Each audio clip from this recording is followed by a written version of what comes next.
Hello friends, இங்கே பாருங்கள் Pondicherry beach பாருங்கள். எல்லாம் வந்து பொழுதுபோக்குக்கு எவ்வளோ பேர் உட்காந்துருக்காங்க பாருங்கள். இங்கே பாருங்கள் பாண்டிச்சேரி பார்க்காதவங்கெல்லாம் இந்த வீடியோ பாருங்கள். சூப்பராக கட்டிக்கிட்டு பாருங்கள். ஒரு கட்டையில் 2 பேர் 3 பேர் உட்காந்துருக்காங்க பாருங்கள். இங்கே பாருங்கள் எவ்வளோ கூட்டம் பாருங்கள். இன்றைக்கி சனிக்கிழமை எவ்வளோ கூட்டம் பாருங்கள். இன்றைக்கி 9ஆம் தேதி. பார்க்குறதுக்கே பல ஆயிரம் கண்கள் வேணுங்க. ஆனந்தமாக இருக்குது பார்க்குறதுக்கு. பாண்டிச்சேரி பீச்சு எவ்வளோ கூட்டம் பாருங்கள். யாரெல்லாம் பாண்டிச்சேரி வரீங்களோ மிஸ் பண்ணாதீங்க. அதுவும் இப்போ வந்து சுதந்திர தினன்றதுனால கூட்டம் ரொம்ப அதிகமாக இருக்குது.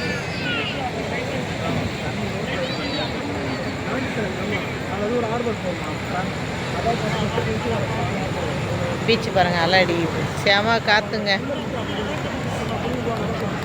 வீட்டுக்கு போய் மனசு வரல. எவ்வளோ பேர் உட்காந்துருக்காங்க பாருங்கள். பாண்டிச்சேரி வாங்க, பீச்சை பாருங்கள். Bye bye bye bye. எல்லாருக்கும் இரவு வணக்கம்.